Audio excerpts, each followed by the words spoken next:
was reading week of my second year last year, where I was diagnosed with severe depression with anxiety. Pretty bad.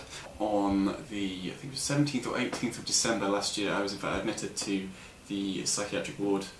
I can't remember exactly which one, it's the lowest tier of it anyway, at St Pancras Hospital, where I stayed for 2 days. What precipitated the entire thing was actually one of my flatmates from last year sort of asked me why I was so emotionally closed off and why I wasn't willing to talk about certain things, and then something just flipped, and I spent the entire next day just lying in bed staring at a wall.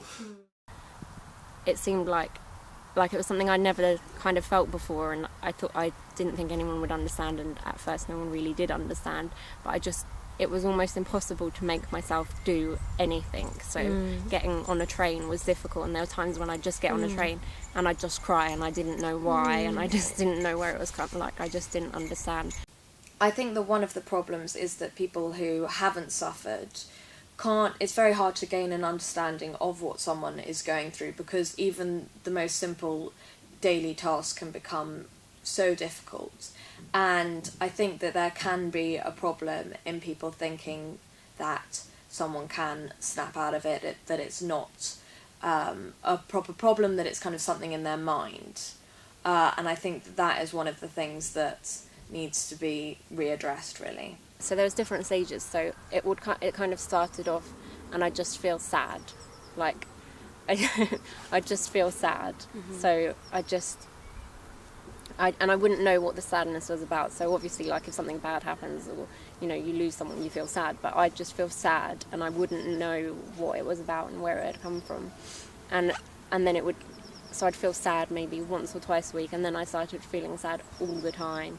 And then when it was at its very worst, I'd feel just desperately sad, and I'd cry all the time. And there wouldn't have been a trigger for it or anything like that. It was just, I'd felt desperately sad. And I think desperate is a good word to use in the kind of situation, because that is how I felt. I felt desperate, and I felt hopeless. Is it the start of November or mid-November that I actually first got diagnosed and all this sort of stuff started happening? I didn't get my family involved until sort of mid-December time. Basically what happened was a certain level of paranoia started to affect me, that I was sort of thinking that no one liked me and everyone hated me. And I went to the gym with one of my flatmates and then left about halfway through, sort of not explaining to him why, and went back and not locked myself in my room, which when he then came back he was concerned about, and went to see the people in the house, see if they'd see me, and they hadn't. Then knocked on my door. I didn't respond at all. They kept trying to do this. Then there is something in mental health services in this country that we call the crisis team. I told them if things got bad to call these people, which they did, and they then came. They had to kick the door down and sort of sat and talked to me. Well, didn't talk to me, they talked at me. I didn't actually respond. So you talked to your tutors about what was going on, and that was pretty helpful to use that as leverage for the the department has been amazing in supporting me all the way through. Let me confess something. When I moved out of the hostel into the accommodation, there was no furniture. They told me they was going to bring it in. I was in the corner. I was in tears. I was thinking, what's going on in my life?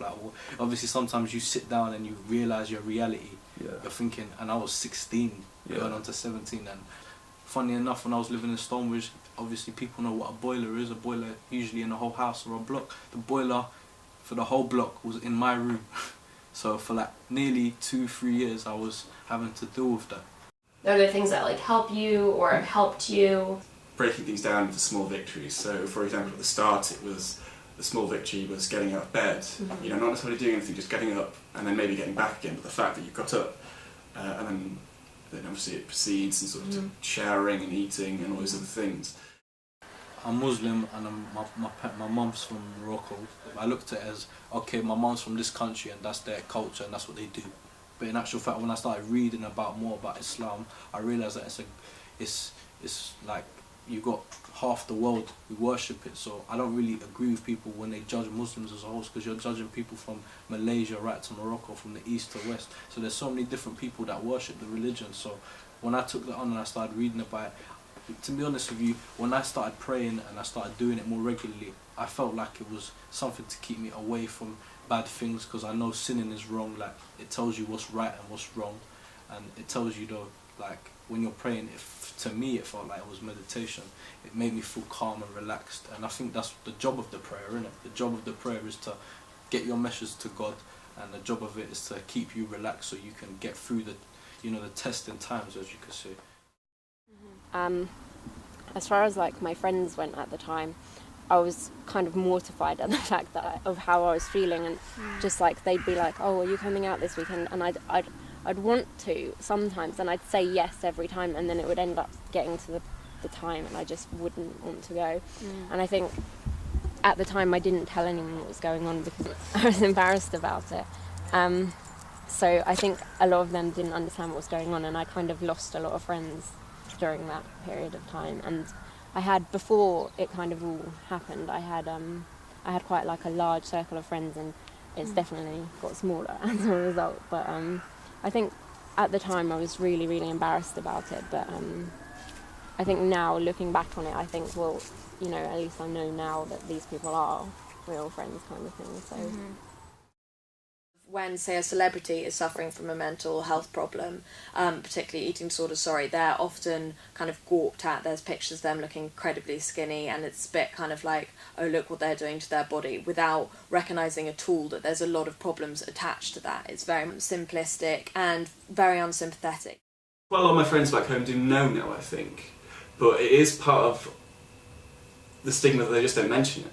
They don't consider it, they don't think about it, they think that them talking about it will quote-unquote trigger me. And this is the point about the institutionalisation, is that as people, they're trying to help, but they're trying to help in a way that they just simply, they don't know what they're doing. And that is certainly my impression with pretty much everyone I've had to deal with. The majority of people, the way they go about trying to deal with people who are mentally ill, if they know about it, is they try to be very much, this is what you have to do, you have to do this, if you want to get better you need to do this now.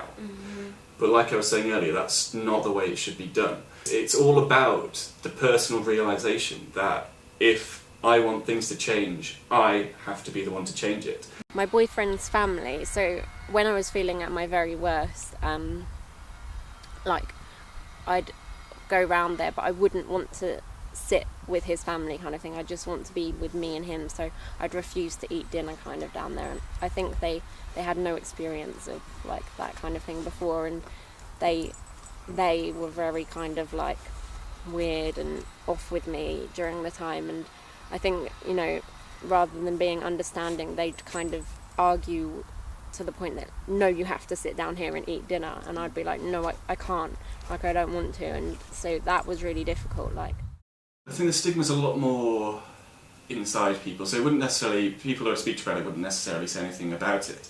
Though you do of course get a lot of people who go like I'm so sorry about that, and although that may not necessarily seem like stigma, it kind of is in the sense that because there are in a lot of opinion, a lot of people think that if you have mental health problems that you're like that all the time.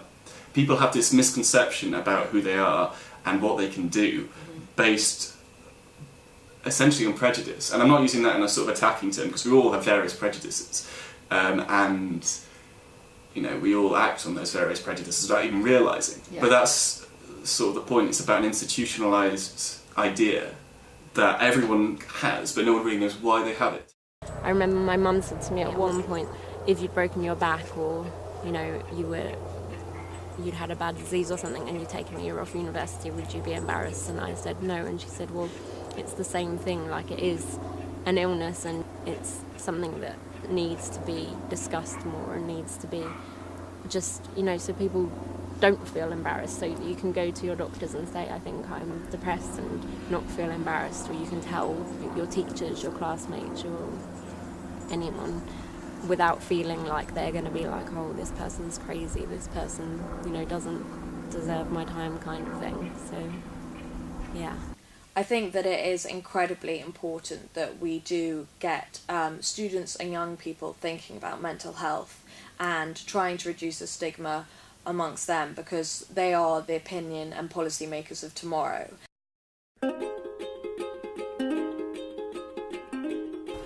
in the March of 2011, I got Alfie as a birthday present, and I think my parents, like, they'd never wanted me to get a dog before then, but I think they thought he'd be helpful kind of to make me get out of bed, because there were days when I just spend all day in bed. My parents wanted me to walk Alfie, so like I knew that it was a case of that I had to get up. He, as you can see, is very lively, so I couldn't wait till 3 o'clock in the afternoon to walk him, so I was having to get up early to walk him and stuff like that. So, you know, and that once I was out of bed, and I just spent a lot of time just kind of with Alfie as well. So even at home, like, we just, like, I think their dogs are very they're kind of very sociable and very loving, like, animals. So yeah, a lot of time just with him, and I think he was really helpful in that kind of healing process. So I spent a lot of the time just walking. Me and Alf would just go for long walks. I just tried to do things that made me a little bit happier than I was feeling at the time. Kind of just spending time with myself, and I was also having therapy once a week at that time. So yeah. I think that in many cases, medication is entirely necessary. And often mental illness is caused by chemical imbalances in the brain, etc. And so I think that often it is incredibly necessary. Yet I think the medication should always be taken at the same time as having therapy and sorting things out on a more kind of conscious level. The best advice that I could give to someone is just to, as difficult as it is, to find someone that you can talk to about it and tell, and even if you're embarrassed, just to go to your GP or go to a therapist. And you don't have to pay for private therapy. You can get therapy on the NHS, and you can, UCL, I know, do have a psychological services, because I did contact them at one point.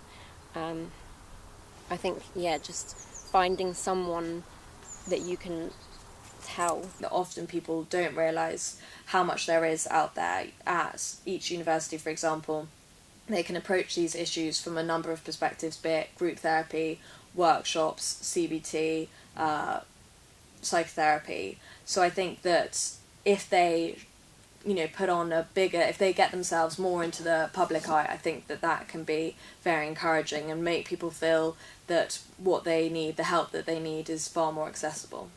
I think, it's also important that people say, don't say, oh, don't cry, because I think it's unbelievably important that you do cry in those kind of instances. So you don't want someone trying to make it better for you.